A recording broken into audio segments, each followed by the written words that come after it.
Always said to us is eventually we can do anything that we want to do, provided that we work hard for it. So if you really want something, if you really desire something and we're prepared to work hard, then we can be anything that you want. So I know you're launching House of Mandela wine. How does this wine company play into your grandfather's legacy? Well, I always say that people think that my grandfather just sort of like fell from the sky, be this mythical figure. But I think through the wines, we are trying to tell our family story, the House of Mandela story, where my grandfather comes from. He forms a part of that. And we're trying to place him in a certain place in history. So, he's a father, he's a grandfather, he's an aunt, he's an uncle. He came from a certain place. This person had parents. There's a reason why he carries the name Mandela, the name that we all carry. So I think that the wines are a reflection of the family story that we want to tell, but also the wines are a reflection of our family's legacy as well. Is there anything you wanted to add, Dr. March? Basically, I think that the wines represents the true values of the House of Mandela. My dad says eloquently that I, Nelson Rolihlahla Mandela, was formed and made by the traditions, by the culture, by the values of my ancestors. It is these values he carried into politics, the values of Ubuntu, which means you are because of other people around you. And this is what has shaped him throughout his life.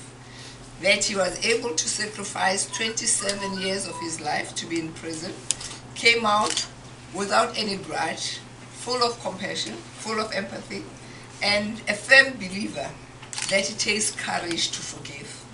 It takes love, actually, to be able to get over hate and promote love and compassion, because that's what the new South Africa is actually made out. It is made of forgiveness, deep down. It is made of compassion. It is made of sharing and a hope for a better future for everybody. Well, I'm glad you mentioned that better future, because I understand in addition to the wines, you also have a family foundation that's giving back as well. Can you explain that a little bit? Yes. Our intention is that in everything that we do, we'll give away a certain percentage of our profits to charity.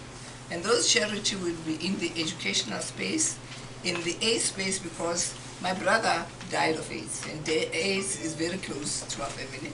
So also in terms of agriculture and renewable energy, we work, as my father has said, charity begins at home. We are working with a foundation that's based in the Eastern Cape that looks after homeless children in the Eastern Cape, where we come from. Thanks. So in terms of you being committed to sustainability, I understand that you have certain specifications that each one of the wineries that you work with have to live up to. Can you explain that a little bit more? Well, when we first made our foray into the wine industry, we worked with a master of wine. And we said to her, because of the name that we carry, we're to make sure that the wineries that were chosen to work to produce the wines for House of Mandela had to treat their workers with dignity and respect. That was quite important to us.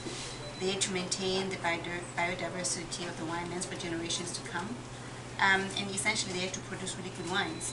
So all of the wines have a sustainability seal on them, but the Tembo collection in particular, which is the more affordable range, is fair trade certified, which means that there's a portion that is placed on, there's a charge that is placed on the wines, and that amount goes back to the people who work on the farms. So it pays for their education, pays for their housing. If they've invested in the farm, it goes back to investing in that farm. So, this is something that we did quite consciously when we started thinking about producing a more affordable range under the House of Mandela. Nice. And so in terms of the House of Mandela Foundation, all of those things that you're doing right now, what do you think that's going to do for South Africa and other people, black people who are trying to open up wineries? Well, number one, we hope that there'll be more black people who will be involved in the wine industry. We're hoping that through the foundation as well, we're hoping to set up an education fund for young black students to go and study winemaking. And then, as I said, we hope that more black people will enter the wine industry and start up their own wine businesses. So you don't necessarily have to own a wine farm, but you can go into wine marketing, you can wine store. So we're just hoping for a more robust and diverse wine industry that involves everybody.